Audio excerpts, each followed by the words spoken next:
Welcome back to the Mina Show featuring Lenny. Preseason week 2 is in the books. I am joined by my friend, frequent guest, Dan Pizzuta, to talk about some of the preseason action. And Dan, it's been a hell of a morning for the NFL.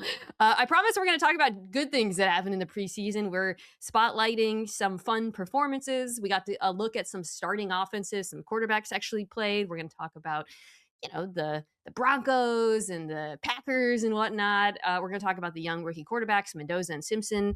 But before we start, there's 2 pieces of major NFL news. One is the announcement of Deshaun Watson as the Browns starting quarterback, which we will discuss at length.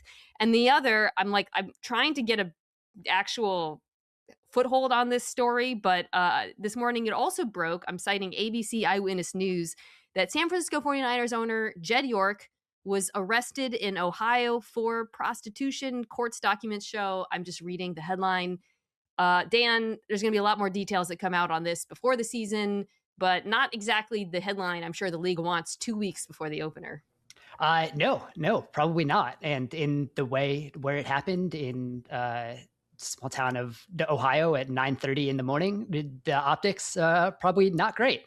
I guess we'll probably definitely get more concrete information as that comes out, but not a great look for the 49ers. Yeah, the obvious comparison that arises here is the Robert Kraft incident. And so I think that'll be held up in terms of the how it's handled by the league. But yeah, it's obviously a bad look. This just came out, guys, so I just don't know. I wish I had more to say. Other than that, it's obviously a bad look for an NFL owner and a horrible look potentially. And yeah, the other thing I alluded to was the Watson news. So let's just jump right in. So the Browns, for some reason, they just didn't announce it on Sunday. They waited until Monday morning to announce that Deshaun Watson will be their starting quarterback week 1. Decision met with widespread derision and anger from Browns fans. This coming off of the heels of another bad preseason performance by Watson, and we can get into that and what we actually see from him as a player. Perhaps more importantly than that, a week in which he kind of went to war with the Browns' own fan base. In the lead up to the game, he was asked about the possibility that he might be booed at home. He said, "I don't care." Then after the game, he was asked about the fact that he was booed, and he called it disrespectful and said that it, to him, was more about personal things. Of course, he didn't actually say what that was, as opposed to what was happening on the field. So there's so many different ways to go about this, but I want to talk about him and Sanders and what we saw from them on the field. But I think the thing I want to talk about with you first or discuss is the actual decision itself and why we think Cleveland did this. Now, the obvious explanation is they're paying him $1 zillion still because of the worst contract in NFL history. Sure. And the fact that they had to keep extending it, or they didn't have to, but they did.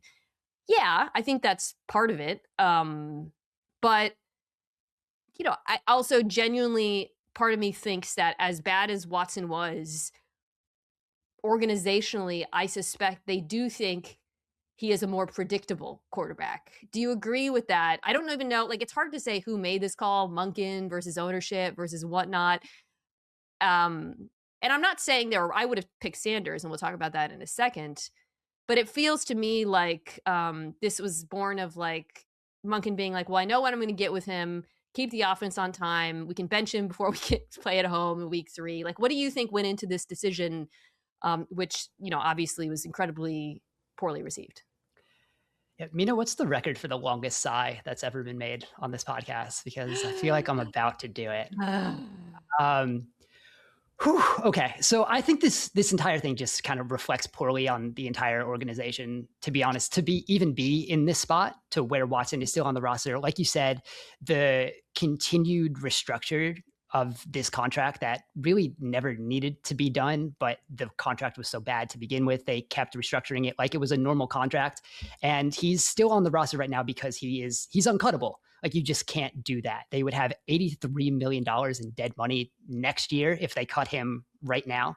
And if you're trying to build up in 2027, you just can't do that. So just having him be here not having any actual like competition, I think this also reflects poorly on like the quarterback Shedeur is, that this wasn't even an undeniable thing that there was another quarterback who could have made Watson, who has been objectively bad also in the postseason. And I guess there are some reports that he's been the better quarterback in practice.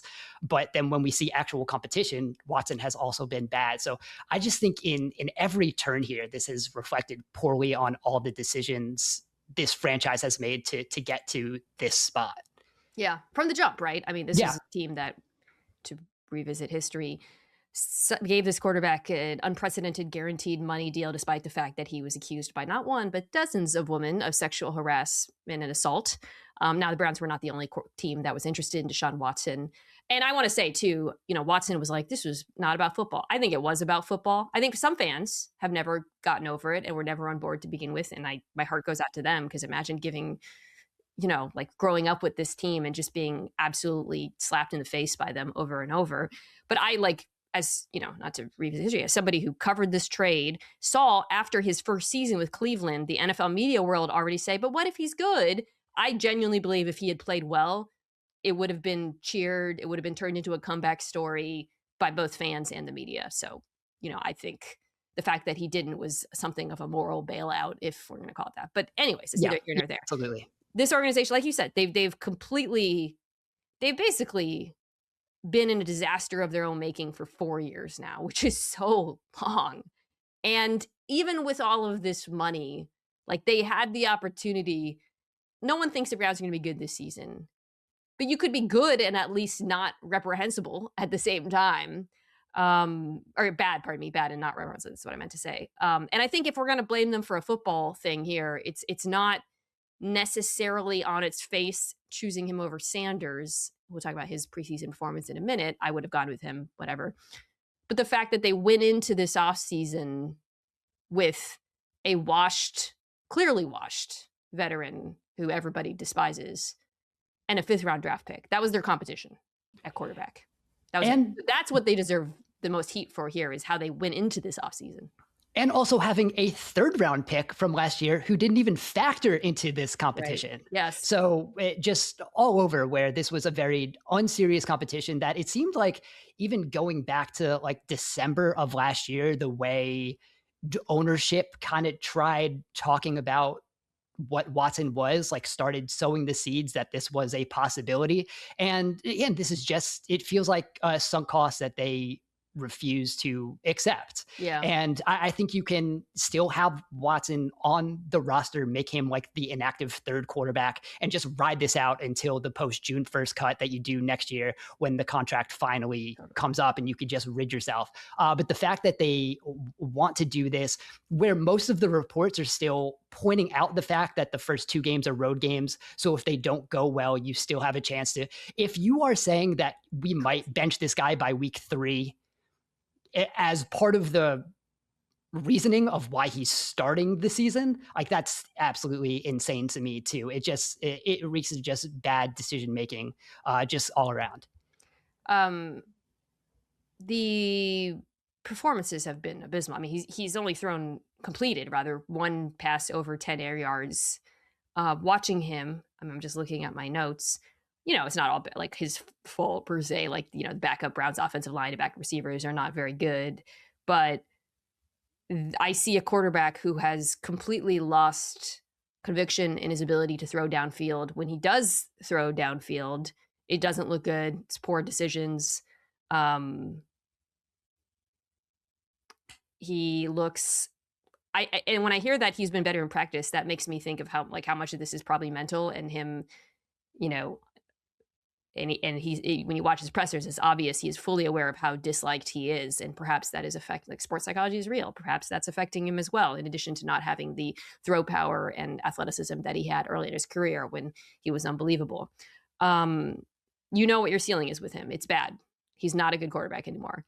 So Sanders is interesting because, I thought definitely outplayed Watson this last week. I actually think he's been more, like, even in the previous week, he had the bad interception, but at least he was pushing the ball downfield. And I watched him. I went back and watched him pretty closely, and like, there's I feel this way. He clearly has more upside than Deshaun Watson at this point, like in his career. He will actually, like, he will attempt more difficult throws. He's got an okay arm. He's accurate, honestly. Like, when I watch him, I don't see an accurate quarterback. He's not generally missing throws. He just still holds on to the ball way too long. And he just doesn't throw with anticipation. And the hope, I think, was that coming into this offseason, that would be an area of growth for him. Because if he was, I think, like, the vision of him as a prospect, Dan, was like as a Brock Purdy-ish type player, right? Like where he's got a little bit of athleticism. He throws with touch. He throws an accurate, catchable football. I believe all that's true, but he's going to have to learn to play fast because he does not have one of those cannon arms where you can, throw it into tight windows. And he just hasn't sped up his game. And I have to think that factored into this as well. Right. Yeah. That's where I came down on this. And that feels like where that's the biggest indictment of him and his place in this competition, where he seems like the exact same quarterback that he was last year.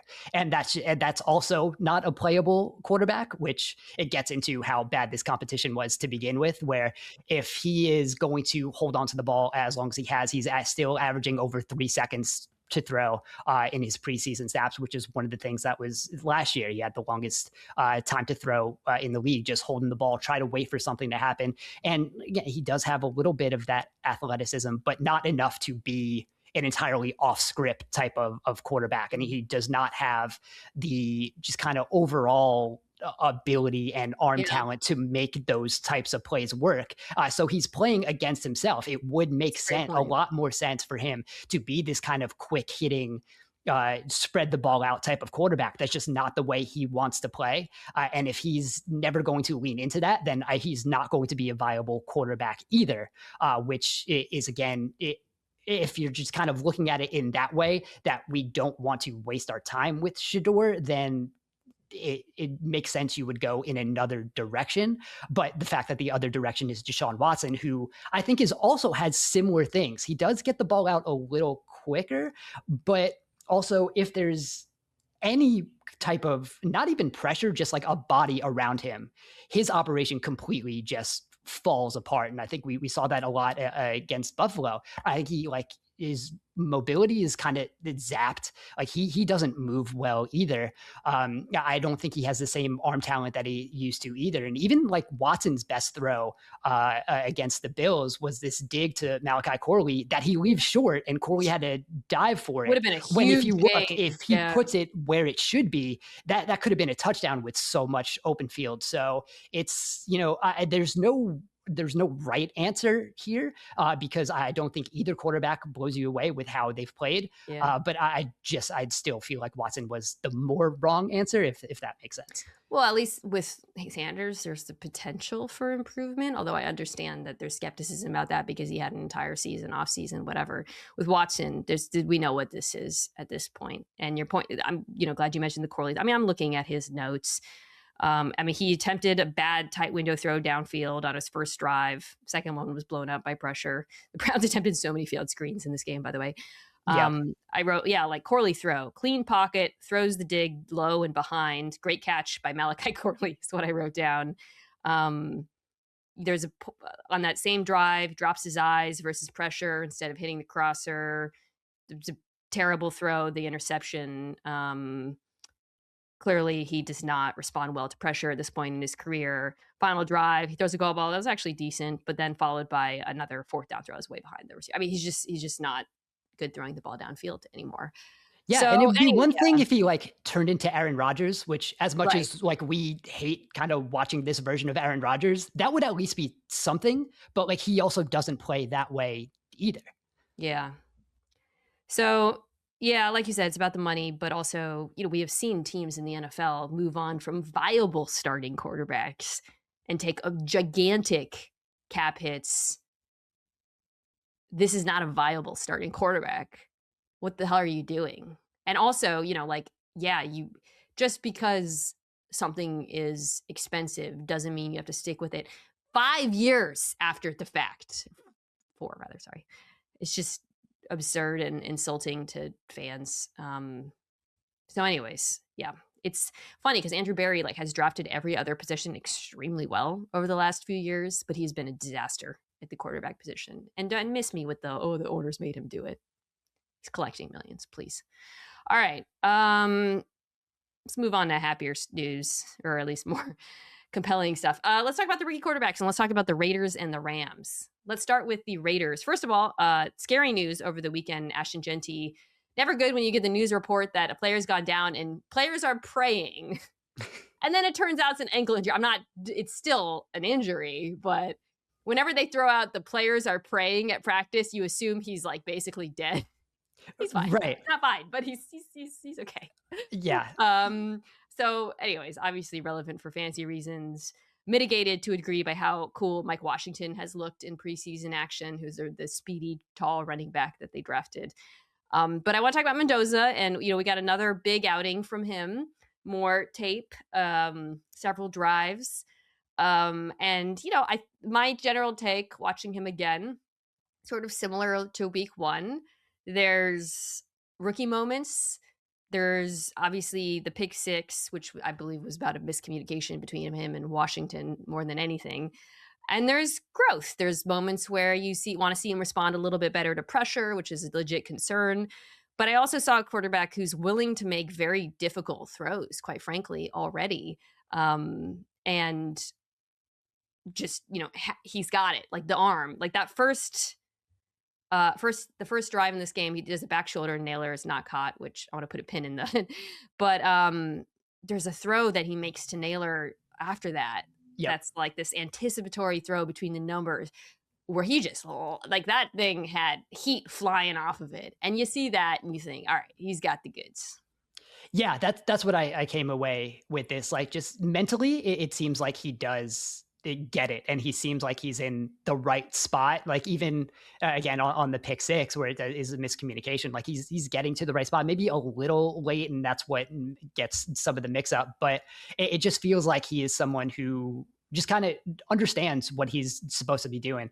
I think it's funny that he was kind of going against the second team of the Houston, but it's just like, oh, Jadeveon Clowney is part of Houston's second team. And ridiculous, by the way. Yeah, and Caden McDonald comes through with the sack, just like completely quick first step untouched. So sliding scale on second team. But I think in all of that, he played well. The Naylor throw you said was really good. Later in the game, he had a deep throw to Malik Benson that was also dropped. But I think that was a really good throw. Those drops, yeah.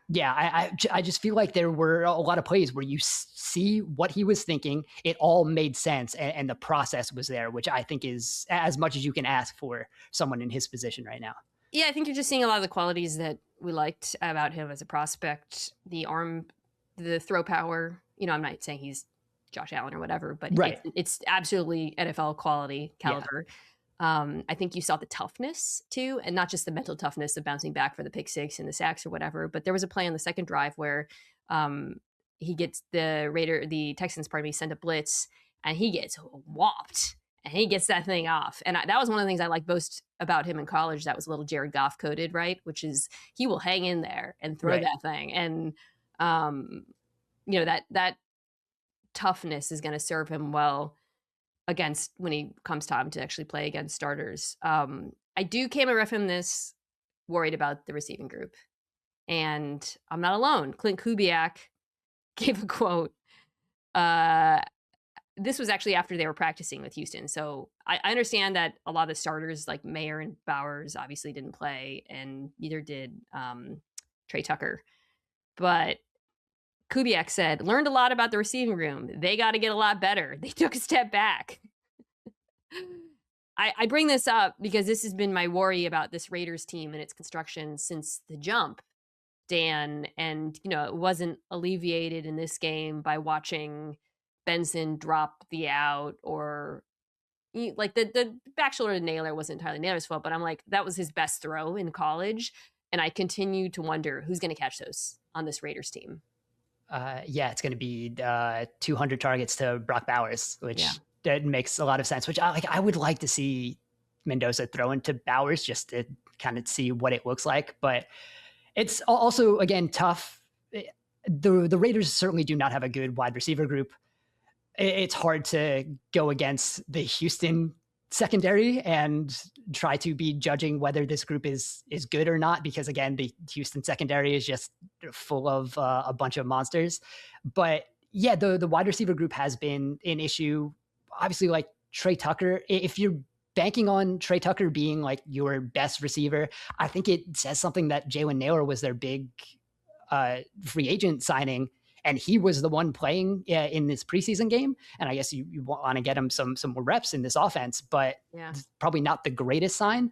So I do think this is, again, going to be a big tight end heavy offense. Everyone has used the Brock Bowers is the JSN kind of stand in. And one, it makes sense because of the offense, but also it makes sense because he's probably the only reliable piece that you can think is going to get open on every play. So if there's a lot of attention on Bowers, maybe that helps open up some other things for this receiving group. But yeah, they're going to need some of that help either from the focus on Bowers or schematically, because not a lot of these guys are going to be winning one-on-one on their own.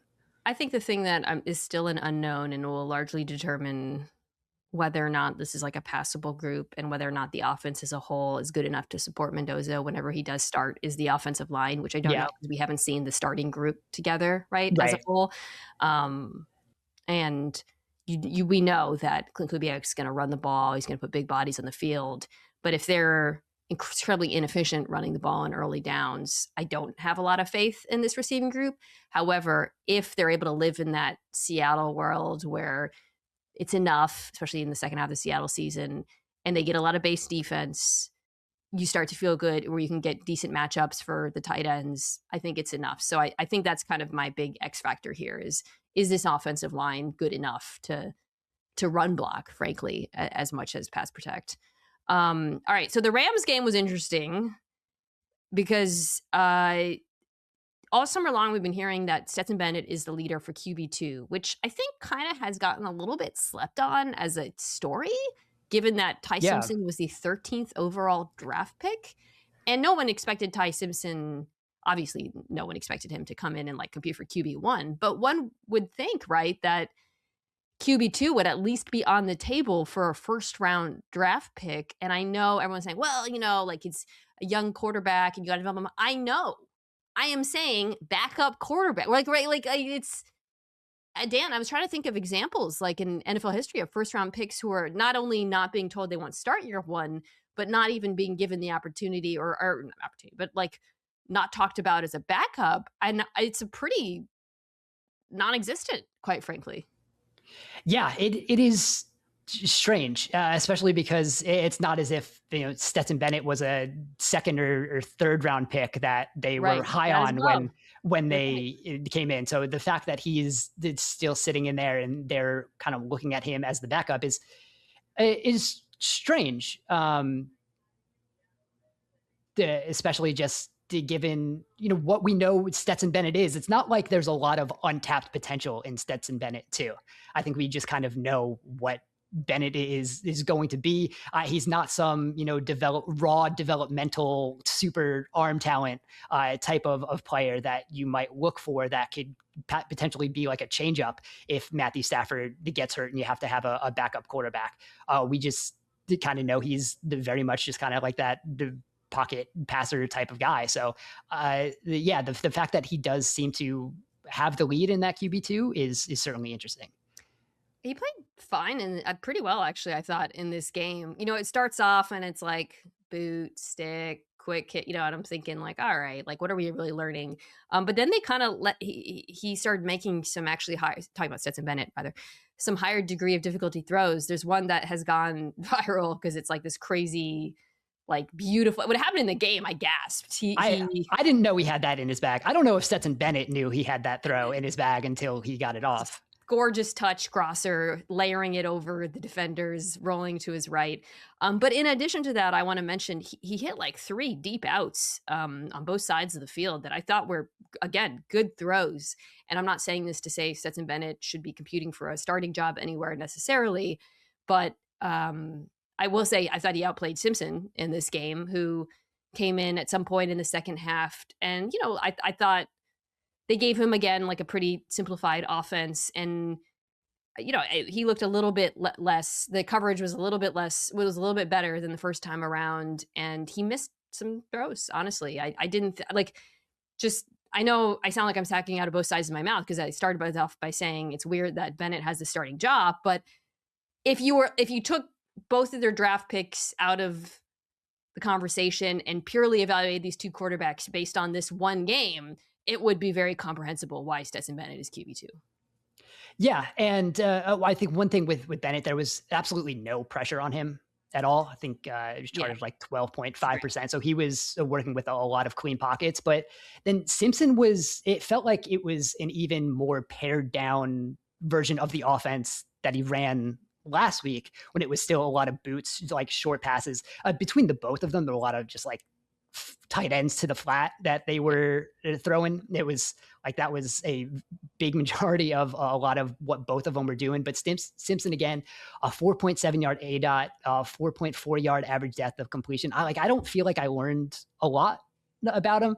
I think there were some passes where it seemed like his head knew where he was going, but the footwork was still just a little like jumbled and he wasn't completely ready to release it. And that's what led to some of the misses. So yeah, I don't know. It is, I would have liked to see more. Like I would have liked to see a little more of an unleashed offense from him. The fact that it felt it was even more pared down from last week when a lot of people were giving him credit, but it was still a lot of the boots and off the play action and short passes. I want to see more from him just in general, whether he's QB2 or not. So let me ask you this. If you were the Rams, would you consider trading Bennett if that was on the table? Because I think I am of the belief, and this is not based on any information, that if something were actually to happen for I just tipped my hand, for Matthew Stafford for more than one game, Jimmy Garoppolo, they'd be on the phone. Like, I don't think this is obviously a team that is all in on this season, that views itself correctly as a contender. I don't think either of these guys would be the starting. I could be wrong. So with that in mind, if that's true, I feel like if you get it kind of depends on the offer, but if some team is looking for backup depth and likes what they've seen from Bennett, they would probably pull the trigger. Yeah, I like what I have in my notes here. It feels like either way, if something happens to Stafford, this is going to be a vastly different offense than what they're running out in general. But yeah, if someone is going to offer you anything of value for Stetson Bennett, I think you absolutely take that because I don't think there's that much of a difference. And I think I have enough trust in Sean McVay that if you need to put Ty Simpson out there, even though we haven't really seen that much from him, well, I mean, we've seen him be able to do what he's been asked to do. Obviously, you won't be able to get away with that for multiple games this year if you need to do that with so much of the training wheels and short passes off play action. But I have enough faith that if he would need to go in, you can do that. And I think you can. If you picked him 13th overall, you should trust him to be the backup quarterback if he does need to play. So yeah, if anyone's giving you anything of value for Stetson Bennett, absolutely pull the trigger. I think if this team, it would depend on like the injury and the opponent. Like if they were, I don't have the schedule in front of me, but if it was like 1 or 2 games against bad teams, I think McVay would say, F it, let's see what I can do. Let me cook. But if it was any kind of length of time, I'm suspicious of their comfort level, certainly based on how they've handled Simpson this offseason, which I'm just saying it's I feel like begs a little bit more scrutiny than it's been given. All right. Let's take a quick break, come back and talk about a bunch of the starting offenses that we saw. We'll rip through them. All right, we're back. So we've seen a few drives from a lot of starting quarterbacks, and let's just rip through them. It's preseason. There's only so much you can learn, but there's actually been some interesting tells. Last week we talked about Joe Burrow and how the Bengals were clearly trying to rep under center. So the Packers, let's start here. Jordan Love still sick. I mean, just it's so funny watching like some of these quarterbacks, these backups and young guys who are just like, like we said, it's a lot of boot and little quick throws to the flat and stick, and then watch Jordan Love just come in and just like rip it. The throw to Golden this week. It was, I mean, it's 4th and 1. He's kind of steps to his left a little bit to reset, threads in the crosser, the tight window. it's just, you're like, oh, right, the starters are different. But that was actually my takeaway here, which was, I just wrote down Matthew Golden, gonna be a thing. Because we already know about a love. I this week he had equal snaps in the slot and out wide. I've been interested in his utilization, although Jayden Reed hasn't been in there. But all summer we've been hearing like, this is Matthew Golden, first round draft pick from last year, didn't get going until the very, very end of the season. And judging by these early returns, Stan, I'm of the belief that he will be a big part of their offense.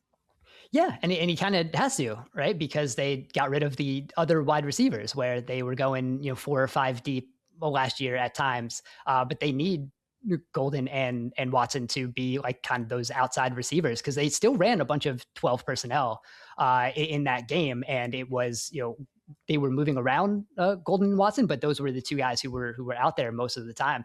So I've always liked Golden. I liked him as a prospect. I thought he would get a little more. I thought he would jumpstart a little more during his rookie year, but the fact that what we thought was going to be there is starting to show up, and kind of the drumbeat through training camp is that he's been playing well and is going to be a big part of the offense. And to see how he was able to win on that crosser, just kind of the way he moved, like that was fun too. So between those two guys, I think this is going to continue to be a fun offense, as long as, like we hope, that they're going to throw a little more, because the run game still worried me a little bit. So if they can rely on throwing the ball, because they have a good quarterback, good wide receivers, good tight end when Tucker Kraft comes back, I think this is really going to be a fun offense. LaFleur went run pass before, and I wrote down, this isn't over between us, LaFleur. But yeah, Golden had the crosser he was lined up wide, but it was out of a condensed formation, pulls away, easy separation. There was I think it was after the run pass, it was maybe the pass. He was I think facing press out of the slot, got open for like a tough catch. So, it was against the linebacker, but point is, like, I think we're seeing a little bit more out of him already. And so I'm intrigued by this. On the flip side, Denver, Bo Nix, we get a drive. So first I want to say the wheel route to Harvey was a beautiful ball from Bo. Yeah. And we already knew he's really good throwing outside the numbers. I feel comfortable saying that. The question has been whether Jaylen Waddle, in arriving at this offense, can turn him into a better thrower between the numbers, can make them productive, intermediate as well, but particularly the middle of the field. The ball to Waddle in the seams, it's not a good ball. I'm not saying this is not a judgment on Nix and the season and whatever. It's one throw. What I will say is what Waddle did there was exactly what you want to see as a Broncos fan, which is the ball's a little underthrown. It's not horrible, but it's just a little underthrown. The ability he has to adjust, slow down, and continue to pick up yards after the catch is what makes Jaylen Waddle so special. It's that rare combination of contact balance, or it was just balance. The physical strength plus the speed is why he is such a unique and special player. And you saw it in that single rep. Yeah, and he's the type of player that can just increase the margin for error on plays like that. And when you look at the play as a whole, it just shows what Waddle can bring. They have the tight trips to the right side. Evan Ingram is the isolated receiver on the left. And then they have the Waddle's the 3 inside. They have the switch release, and that puts Waddle on Xavier McKinney. And I love Xavier McKinney. He's not the guy that you want to be having covered Jaylen Waddle one-on-one. So you already have a mismatch in coverage there. Then you have Waddle just running past him to get wide open, gives you the margin for error on that throw where it doesn't have to be pinpoint accurate for it to be a catch and a big play. And I think that that's just the type of stuff that they're going to have for Waddle. That's what he allows to open up this offense. And it's just an element that they did not have last year. And I'm really excited to see what more they're going to continue to add on to it, because I just think he's an awesome player that really just gives them something that they were really missing last year. And again, if you the fact that Nix is going to start attempting more of those throws is his best shot at improving upon at them. You know what I mean? So like, I don't mean to like be like, it was kind of underthrown. Point is that's why Jaylen Waddle is there. So I'm so excited for him. I think this Broncos offense has a potential to be significantly better this season. The Commanders, we only saw one series, and it was a big womp womp. Jayden Daniels comes in, and he has 3 plays.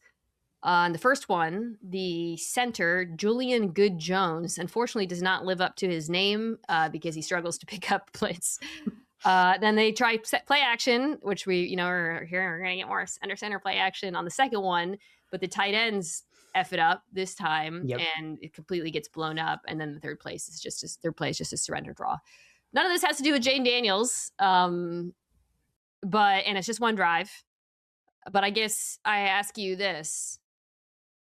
Do you worry about this new offense and perhaps more significantly the offensive line or the blocking ability? Because, again, it's not like I said, the first play was the center, the second because they let Biotish walk, the second, and then Alec Reddy has had injuries, and then the second play was the tight ends. But do you feel concerned, or do you just not want to overreact to one series?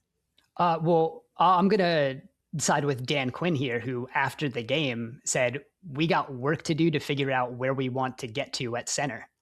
Okay. So, and I think Ben standing at his Substack has been kind of, I think he showed the progression of how they've talked about center. They were like, we like what we have. We'll see how they develop. And it's just like continually just kind of gotten more negative until we got to that play and that quote after the game. So yeah, I am a little worried.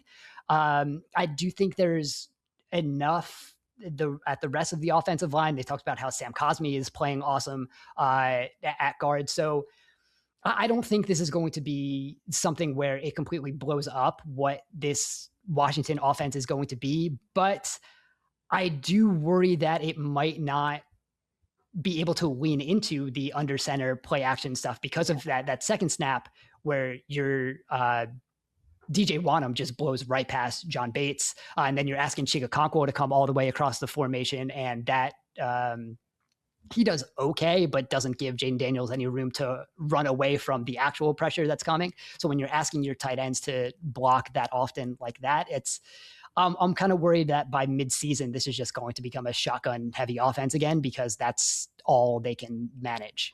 Yeah, I think we're going to talk about this later this week with Robert Mays, but one of the obviously biggest plot lines of the season is all these offensive coordinators from that world changing these offenses and who's going to stick with it and where is it going to work. And Washington is one where I've mentioned this continuously talking about this team. Do they have the capability, not just the quarterback, but everything else? I think is that was kind of what I came away thinking this, like, it's not, we talk so much about Daniels, we play under center. What does that look like? I was watching this thinking like, I don't know about everyone else around Jayden Daniels and whether or not this will work. It's an offensive line that was so promising, but then you lose Laramie Tunsil, center is suddenly an issue. And now 2 of the 5 positions you start to worry about pretty big way. So that was my takeaway. I'm not panicking, but that is the one area of significant concern I have for Washington. Yeah, I'm there too. For the Jets, I'm going to read a post about, we got to see one drive from Geno Smith, who went 7 for 7 touchdown. This is from @TripleBoogie. He's a Jets fan. Hey Jets, I'm confused. You said Geno Smith was starting tonight, but instead I saw prime Joe Montana with the best opening Sorry, I'm not say that word. With the best opening drive of all time. Please respond. All right. So I'm joking. He's joking. We're all joking about the Geno comeback, but I think you saw what you would hope to see if you're a Jets fan, which is a capable veteran quarterback who is capable of placing the ball in the hands of his playmakers. A couple of throws were actually behind early on, but then you saw some good stuff. One where he hung in there under pressure. One, there was who were they playing? No, I forget. It was I can't remember. Colts, I think. Oh no, it was the Steelers. Steelers, yeah. Yeah. It was kind of a busted coverage, and he hits AD Mitchell, who's absolutely going to be a thing this year, by the way.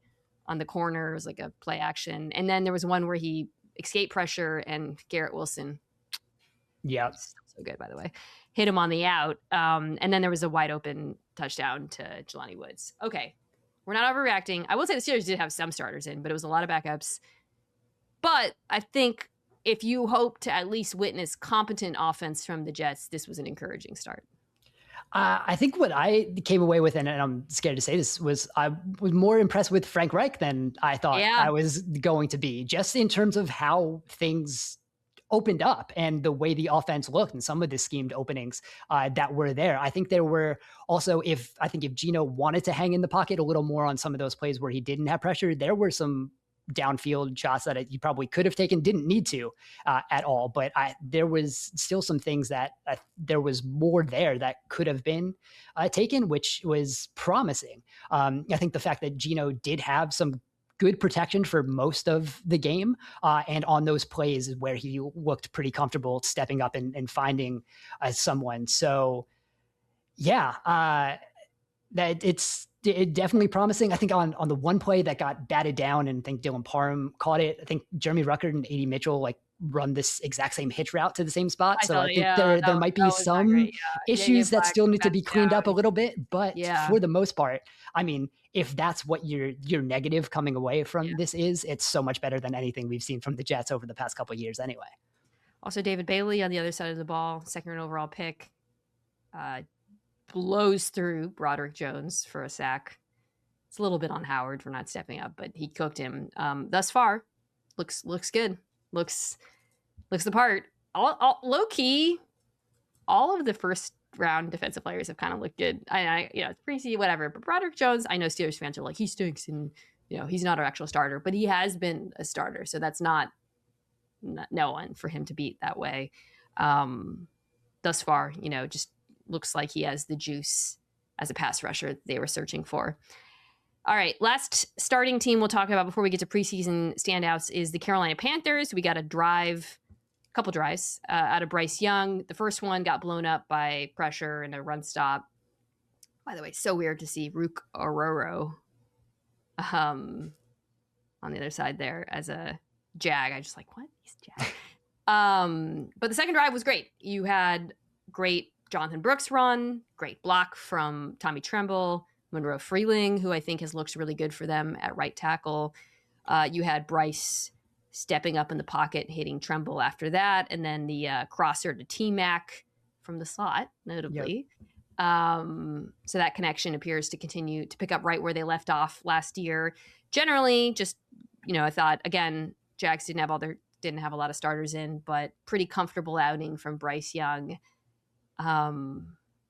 I think my big takeaways were Brooks and Freeling look good, and T-Mac, I'm very interested in his utilization moving forward because thus far, 9 of his 22 snaps in the preseason have been in the slot, which is something that a lot of folks have been wanting to see. What was your general takeaway from watching the Carolina Panthers? Yeah, that was pretty much it, how they've been structuring this offense. And it's interesting with T-Mac, like the limited snaps, but 60-40 outside split on early downs, but then you're going 40-60 the other way on third down. He was 80%, 85% wide in 2025. So they are getting him more in the slot. Like you said, that big crosser came from the slot. And then on the next pass, there's late motion that puts T-Mac in the slot, and it could have been a touchdown. He goes down at the 1. So they are figuring out ways to get him into more space, because that put him with space against a safety. So that's fun. And I think that's just more creativity that they weren't using quite as much last year. But I think with moving Coker and McMillan around, I think it's cool to see. And I would like to see how that continues to go through the regular season. Of note, too, from a creativity and deployment standpoint, that the Carolina Panthers have a new play caller, which kind of flew under the radar a little bit. Yeah. But Canales giving play calling duties to Brad Idzik was kind of a little bit of a head scratcher, but like you said, it did look good early on. And it would be really cool if Jonathan Brooks becomes a thing, by the way, at back, because I did like him a lot as a prospect. Obviously, suffered through injuries early on, but I think he's looked fantastic so far. And Freeling, again, also very important, because it's a team that Taylor Moton's status is very unclear. They lost Quan, who's hurt. So, it was like they went from having too many offensive tackles to being grateful for the depth and the fact that they took one in the first round. And early on, it looks pretty damn good. So optimistic. I'm going to talk more about Bryce Young later this week, by the way, on my second podcast. So put a pin in that, Carolina Panthers fans. All right, standouts. I've been looking forward to this, getting to talk about some of the guys who we think have really impressed early on in the preseason. I will go first. Rueben Bain Jr. Oh. Played 2 drives this last game. And just looking at my notes.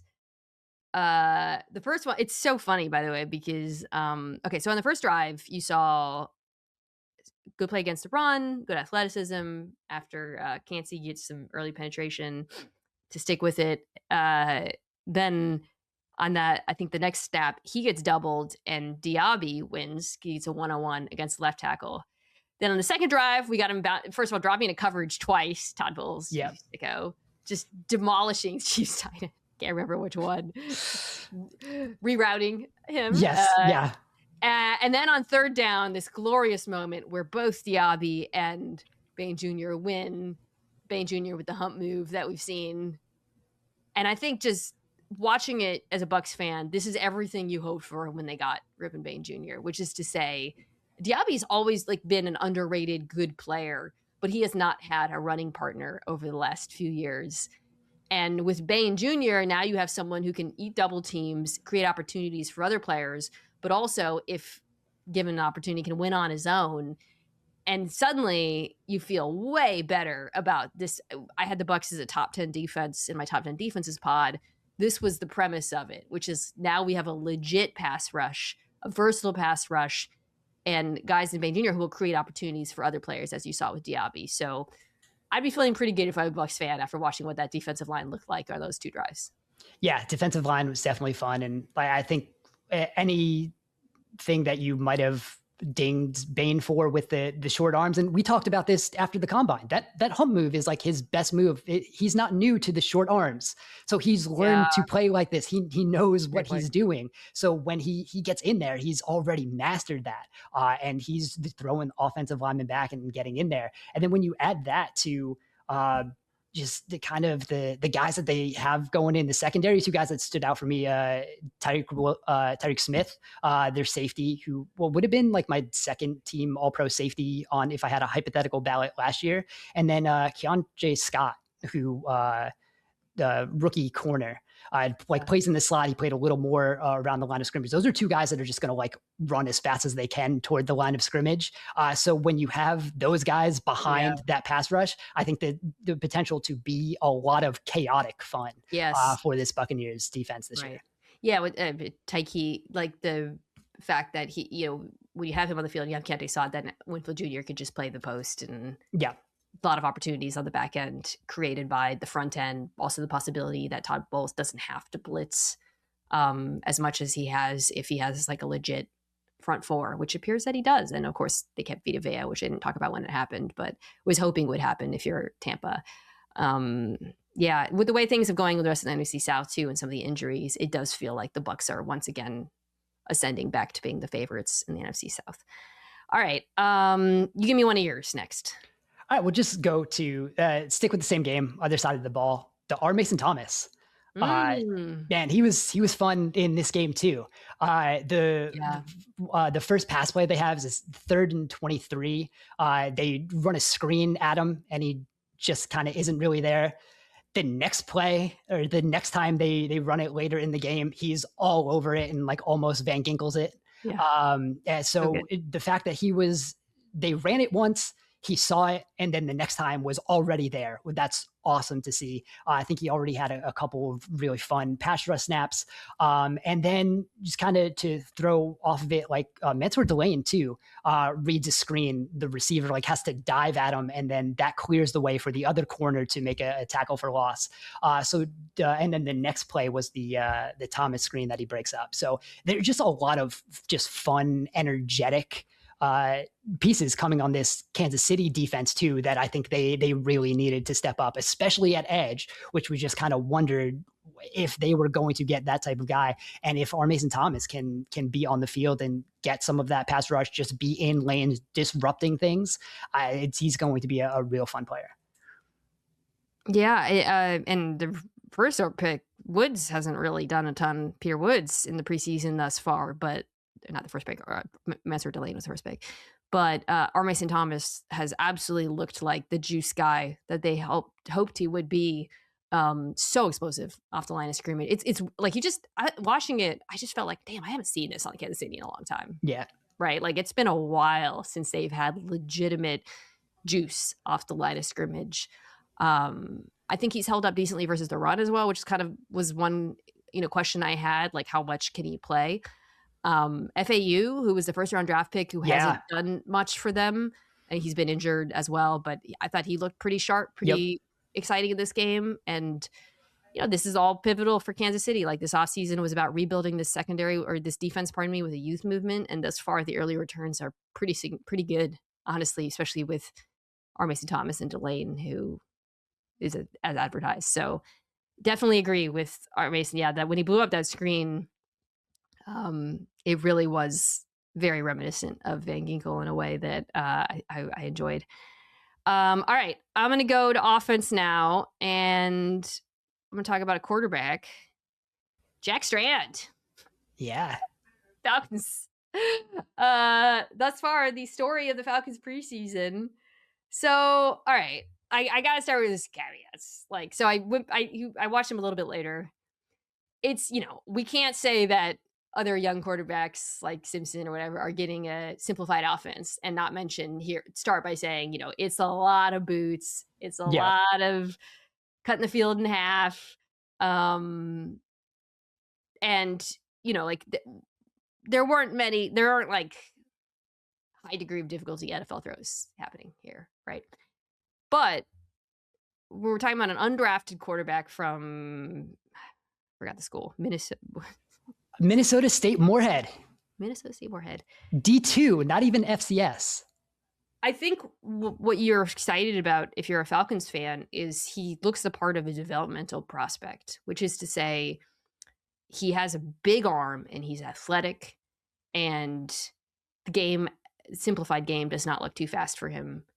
I thought he made good decisions for the most part. He's missed a couple of opportunities, a little off here and there, but already shows a decent level of accuracy throwing downfield, coupled with, of course, like the athleticism, the scramble touchdown, legitimately impressed. Like, he isn't a legit athlete. He's big as well. So, I'm not saying, again, he should be the Falcons starting quarterback per se or whatever. But if you're talking about an undrafted quarterback who gives you some excitement to develop, I think it was a pretty impressive performance from him. And like given that bar, he's absolutely cleared it.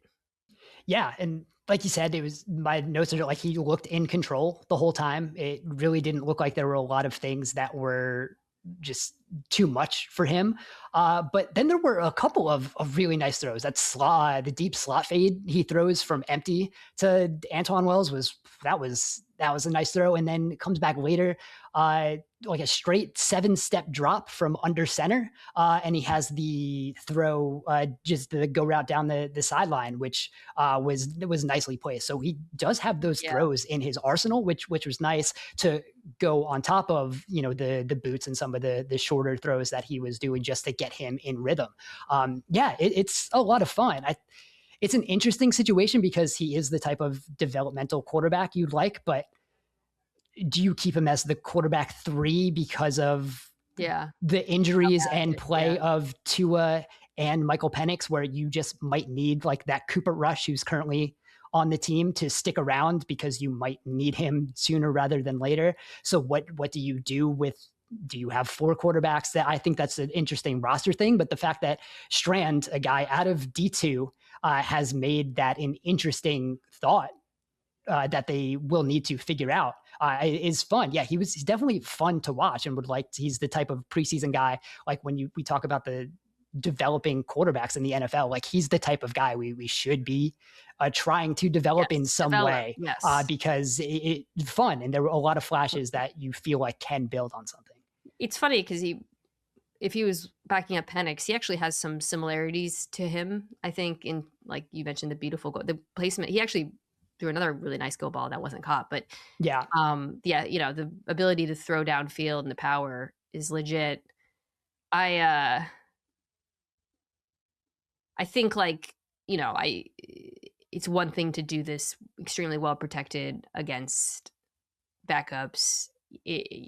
Escalating this to week 1 is quite an escalation. right. So I'm just saying, and also Penix, by the way, finally back at practice. Could not be better timing. I don't think it'll be in time for week 1, but given what we saw from Tua in the preseason and what we've seen from him or heard about him in camp, this is a real opportunity for Michael Penix Jr. to come back and take this job.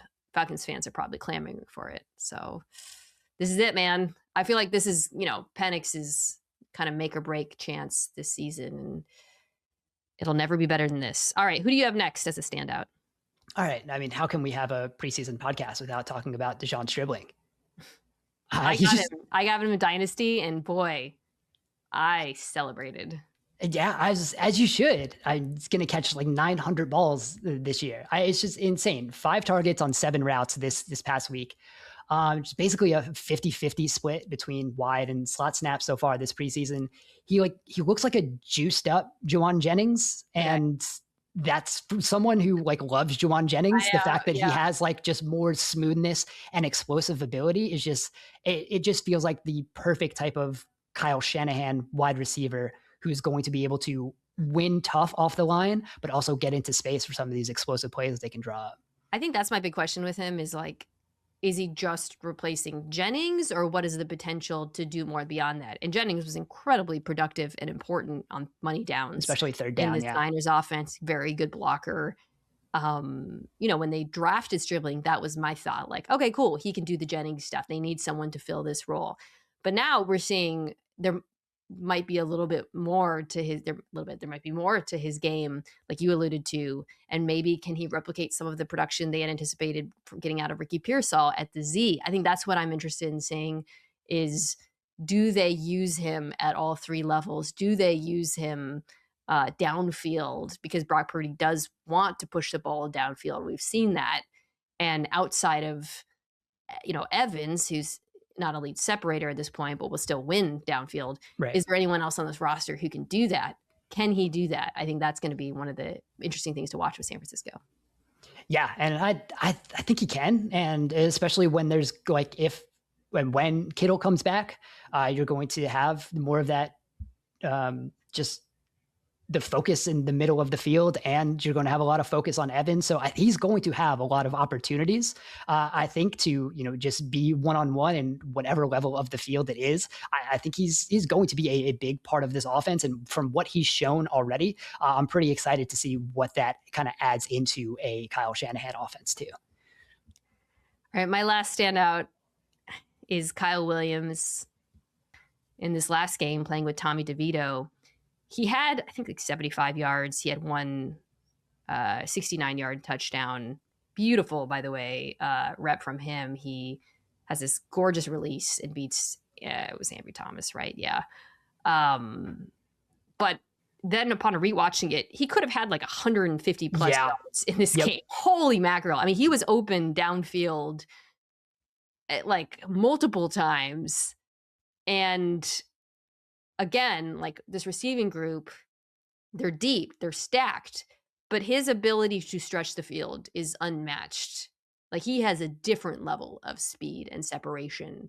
He's still not perfect in terms of some of his routes underneath, but it's hard for me not to imagine him being useful for this Patriots team because of the space he creates. Right.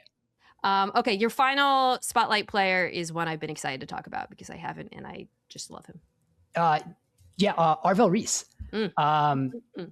Yeah, he just he knows what he's doing out there, which is I think just like when you watch him, it's just he's always in the right spot. The first run play, charges in, blows up the fullback, who's the lead blocker on the run play, and then still gets in for half a tackle on the actual play. There was a fumble later where he's up on the line of scrimmage. He moves a couple gaps over, and he would have been in for a tackle for loss, but the ball was like already hit out. He just, when he's so smooth, when he looks like he's dropping back into coverage, also just always in the right spot. He has yet to look lost on the field, which is awesome for a guy that some people thought he would play edge. Because the Giants have all the edges, he's going to play linebacker here. Yeah. Like I'm surprised he's not higher in defensive rookie of the year odds. Like just based on like if you're looking at numbers, just if he if he has linebacker tackles and some edge sacks, like I think like he's going to have a numerical case, and I think he's just going to be awesome too. It's just been such a reminder early on in his 20 plus snaps or whatever that like he is a very good off the ball linebacker. And like you said, that was kind of lost in the conversation around him ahead of the draft. But you alluded to it. I think the thing that's also jumped out, there's been a few moments where he's just been really quick to diagnose misdirection, right? Like on rollouts and whatnot, where you're like, oh, this guy knows what he's looking at. Like not only is he an incredible athlete, not only is he incredibly strong and fast, but he's a smart player and is exactly kind of what New York needed or looks like it. Because I've talked about this certainly when they made the pick, but all offseason, this was a team that was absolutely abysmal against the run last year, despite having an incredible pass rush. I expect them to continue to have incredible pass rush, but they needed backers who could protect their edges, who are on the smaller side. Burns, Abdul Carter, who are awesome at getting after the quarterback. And they didn't have that last year. And now it looks like they do. I mean, that's literally like just when his ability, his performance against the run in these 2 preseason games has been so encouraging for me to watch. It's exactly what you would hope to see if you're a Giants fan. So Arvell Reese looks awesome, looks as advertised, and looks entirely worthy of where he was picked. I'd be pretty excited about it if I was a fan of New York. Yeah, absolutely. It's a real fun front seven, I think, right now. And I'm excited to see and we haven't really seen. We saw a little bit with him like up at the line of scrimmage, but I still think there's more that they're going to be able to do disguising what he does. He's going to be one of those guys like mugging up in the A gap and things like that. And what Denard Wilson's going to do with him during the regular season, and seeing that he's already kind of just got it mentally in these preseason games is projecting what that can turn into. Could be really fun. All right. That's it for this week. Later this week, as I mentioned, going to have Robert Mays on, work through things I still haven't figured out about the NFL season. And also going to be joined by the fantasy footballers to do the same thing, but for fantasy, which is we're doing a little bit more fantasy, not a ton, but excited to have them on. Dan, where can folks find your work right now? All right, just follow me on Blue Sky. We'll be doing some more Instagram stuff too. Just Dan Pizzuta everywhere. It's easy. I'm the only one. So if you're just looking for something, you can find it there. Dan Pizzuta everywhere. You also can read his work in the FTN Almanac, joined by Aaron Schatz later to talk about that. It's always a must read. But Dan is available to continue writing about football anywhere. So if you're listening to this and you're looking for incredible football writers, one of the best in the biz, hit him up or hit me up and I'll connect you to him. Thank you as always to everyone at Omaha Productions, Kirsten Zebecki, Owen Saylor, Jack Foster, Tucker Tashin, and we'll be back later this week. Wow!